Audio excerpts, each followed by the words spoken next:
नमस्कार दोस्तों, स्वागत है आपका मेरे YouTube चैनल पॉट गार्डनिंग में। उम्मीद करता हूँ आप अच्छे होंगे। आज मैं आपको बताऊंगा किचन के एक ऐसे वेस्ट के बारे में जिसे आमतौर से आप कूड़ा समझकर डस्टबिन में फेंक देते हैं, लेकिन आप थोड़े से एफर्ट से इस किचन वेस्ट का बेहतरीन इस्तेमाल कर सकते हैं। अगर आप गार्डनिंग के शौकीन हैं तो ये वाला वीडियो आपके लिए बहुत काम का होगा। तो दोस्तों, आगे बढ़ने से पहले आपसे एक रिक्वेस्ट है, अगर अभी तक आपने मेरे YouTube चैनल को सब्सक्राइब नहीं किया है तो प्लीज़ सब्सक्राइब कर लें। बेल आइकन दबाइएगा जिससे जब भी मैं नया वीडियो डालूं आपको नोटिफिकेशन मिल जाए। दोस्तों, अगर आपको मेरे वीडियो अच्छे लग रहे हैं तो आप लाइक का बटन दबाइएगा, अपना फीडबैक दीजिएगा, बताइएगा कि आपको मेरे वीडियो कैसे लग रहे हैं।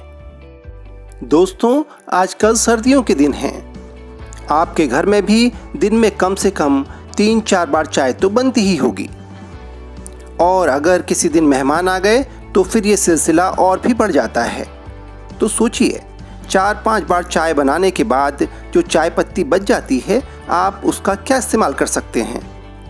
आज आपको इस वीडियो में मैं चाय पत्ती के इसी वेस्ट से एक पावरफुल फर्टिलाइज़र बनाने के बारे में डिटेल में बताऊंगा। दोस्तों, जिस चाय की पत्ती को आप कूड़ा समझकर फेंकते आए हैं, दरअसल उसमें बड़े काम के एलिमेंट्स पाए जाते हैं जो प्लांट्स के लिए बहुत फ़ायदेमंद होते हैं। चाय की पत्ती के वेस्ट में नाइट्रोजन, फास्फोरस और पोटेशियम जैसे एलिमेंट पाए जाते हैं। कई रिपोर्ट्स के मुताबिक चाय पत्ती का इस्तेमाल करने के बाद जो वेस्ट बचता है उसे सुखाकर इस्तेमाल किया जाए तो उसमें नाइट्रोजन की मात्रा 4.4% होती है, फास्फोरस की मात्रा 0.24% और पोटेशियम की मात्रा 0.25% तक होती है। इसकी यही खूबी इसे एनपीके फर्टिलाइज़र का ऑर्गेनिक सोर्स बना देती है। दोस्तों, एनपीके फर्टिलाइज़र प्लांट की ग्रोथ, उसमें फ्लावरिंग और फ्रूटिंग के लिए काफ़ी मददगार है। यही नहीं, चाय की पत्तियों में कई तरह के माइक्रोन्यूट्रिएंट्स भी पाए जाते हैं जो मिट्टी की क्वालिटी को इम्प्रूव करते हैं। तो फ्रेंड्स, चाय की पत्तियों में एक टैनिक एसिड पाया जाता है। ये टैनिक एसिड मिट्टी के लिए बहुत फ़ायदेमंद है और मिट्टी को उपजाऊ बना देता है। यही नहीं, चाय की पत्तियों से तैयार फर्टिलाइज़र के इस्तेमाल से मिट्टी में ऑक्सीजनेशन की प्रक्रिया भी तेज़ हो जाती है। चाय की पत्ती से तैयार खाद खासतौर से ऐसे प्लांट के लिए बहुत फ़ायदेमंद है जिनमें फूल खिलते हैं, जैसे गुलाब के फूल। गमले में टमाटर लगाना चाहते हैं तो चाय पत्ती से बनी खाद से खूब टमाटर उगा सकते हैं। तो ये तो बात हुई चाय की पत्ती से बने फर्टिलाइज़र के फ़ायदे की, लेकिन इसे बनाते कैसे हैं, चलिए अब इसके बारे में आपको बता देता हूँ। चाय की पत्ती से ऑर्गेनिक खाद यानी फर्टिलाइज़र तैयार करने का तरीका बहुत सिंपल और आसान है। चाय बनाने के बाद करना क्या है, आप चाय पत्ती के बचे हुए वेस्ट को एक छन्नी की मदद से छान लें। अब इस बची हुई चाय पत्ती को अच्छी तरह 3-4 बार पानी से धोना है। दरअसल जब आप चाय बनाते हैं तो उसमें दूध, चीनी और अदरक डालते हैं, लेकिन हमें इससे खाद बनाते समय न तो चीनी का कंटेंट चाहिए, न दूध का और न अदरक के टुकड़े। तो करना क्या है, आप पानी से इसे 3-4 बार धो लें। तो हमें करना क्या है, चाय पत्ती के वेस्ट से चीनी और दूध को पूरी तरह से अलग कर लेना है, यानी धो धो करके उसको निकाल देना है। रही बात अदरक की, तो अदरक के टुकड़ों को भी निकाल लीजिए। अच्छी तरह चाय की पत्तियों को धोने के बाद निथार लेना है। अभी चाय की पत्तियां भीगी हुई हैं, इसे हमें अच्छी तरह से सुखाना है।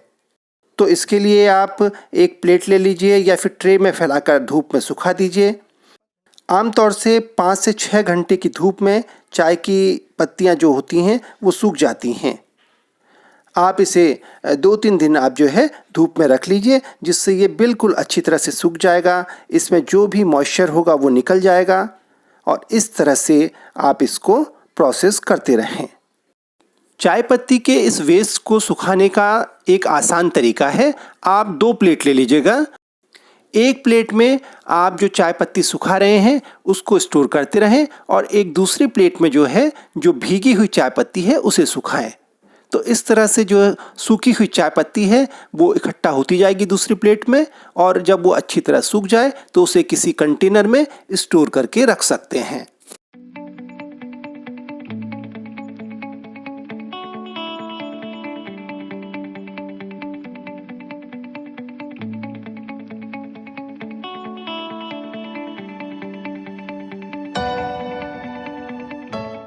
दोस्तों अब आप देखिए, मैंने 7-8 दिन यही प्रोसेस किया और चाय की पत्ती सूख गई हैं। 7-8 दिन में करीब 200 ग्राम चाय पत्ती का फर्टिलाइज़र बनकर तैयार हो गया है।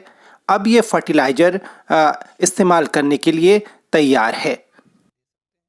तो इसे कैसे इस्तेमाल करना है, चलिए उसके बारे में आपको बता देता हूँ। चाय पत्ती की इस खाद में 1 से 2 मुट्ठी नीम की खली मिला लीजिए।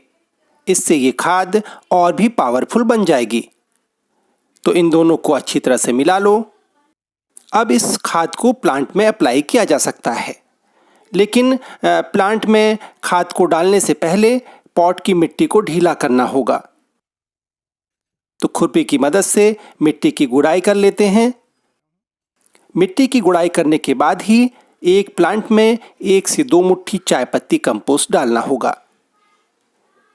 इस खाद को एक बार में ज़्यादा इस्तेमाल भी मत करिएगा, 1 से 2 मुट्ठी खाद काफ़ी रहेगी। तो गुड़ाई करने के बाद मैं 1 से 2 मुट्ठी खाद इस प्लांट में डाल देता हूँ। इसे अच्छे से हाथों से मिट्टी में मिला लीजिए। ध्यान रखिएगा 1-2 मुट्ठी से ज़्यादा न डालें। ये खाद देने के बाद प्लांट में थोड़ा पानी डाल दीजिए, जिससे खाद जो है सॉइल में अच्छी तरह मिल जाए। दोस्तों, चाय पत्ती के वेस्ट से बनी खाद को लेकर कई तरह की रिसर्च हो चुकी हैं पूरी दुनिया में। जापान ग्रीन टी के फाउंडर केई निशिदा चाय की पत्तियों से बने फर्टिलाइज़र पर कई साल तक स्टडी करते रहे हैं। उनकी स्टडी बताती है कि मिट्टी में चाय की पत्तियों के इस्तेमाल करने से प्लांट को ज़रूरी नाइट्रोजन मिलता है। इससे प्लांट तेज़ी से ग्रो होते हैं, हेल्दी बनते हैं और ज़्यादा मजबूत भी होते हैं। दोस्तों, चाय की पत्ती को मिट्टी में डालने का एक फ़ायदा ये भी है कि इसमें केचुए बनते हैं और ये सॉइल में एक तरह का वर्मी कंपोस्ट का प्रोसेस करता है, जिससे मिट्टी की कंपोजिशन काफ़ी अच्छी हो जाती है। लेकिन दोस्तों, आपको एक हिदायत देना चाहूँगा। मैंने आपसे कहा था कि एक बार में एक साथ चाय पत्ती की कंपोस्ट का ज़्यादा इस्तेमाल नहीं करना चाहिए। इसकी एक साइंटिफिक वजह है। दरअसल चाय की पत्ती का पीएच लेवल 5 से लेकर 10 तक होता है। जैसे ब्लैक टी की पत्तियों का पीएच 5 से 5.5 तक होता है, हर्बल टी की पत्तियों का पीएच 6 से 7 होता है, जबकि ग्रीन टी का पीएच 7 से 10 तक होता है। अगर आप बैलेंस तरीके से चाय की पत्तियों की खाद का इस्तेमाल प्लांट्स में करते हैं तो इससे मिट्टी का पीएच नहीं बदलता। लेकिन अगर आप एक साथ ज़्यादा मात्रा में इस खाद को गमले में डाल देंगे तो उससे मिट्टी का पीएच बदल जाएगा और इस तरह मिट्टी प्लांट को फ़ायदा पहुंचाने की जगह नुकसान पहुंचा देगी। दोस्तों, एक और बात का ख्याल रखिएगा। अगर आपके इलाके में हार्ड वाटर है तो हार्ड वाटर का पीएच पहले से ही ज़्यादा रहता है। ऐसे में ग्रीन टी जिसका पीएच ज़्यादा होता है उसकी खाद के इस्तेमाल से बचना चाहिए। तो दोस्तों, आज इस वीडियो में इतना ही। उम्मीद करता हूँ आपको मेरे द्वारा बताई गई इन्फॉर्मेशन अच्छी लगी होंगी। आप इनका इस्तेमाल अपने गार्डन में ज़रूर करेंगे। तो अगर आपको मेरा ये वीडियो अच्छा लगा है तो आप इसे लाइक कीजिएगा, अपना फीडबैक ज़रूर बताइएगा। और हाँ, अगर अभी तक आपने मेरे YouTube चैनल को सब्सक्राइब नहीं किया है तो इसे प्लीज़ जल्द से जल्द सब्सक्राइब कर लीजिएगा, बेल आइकन दबाइएगा, जिससे जब भी मैं नया वीडियो डालूं तो आपको नोटिफिकेशन जल्द से जल्द मिले। तो दोस्तों, इस वीडियो में फ़िलहाल इतना ही। आपसे जल्द ही किसी नए वीडियो और ढेर सारी इन्फॉर्मेशन के साथ मुलाकात होगी। तब तक के लिए गुड बाय, टेक केयर।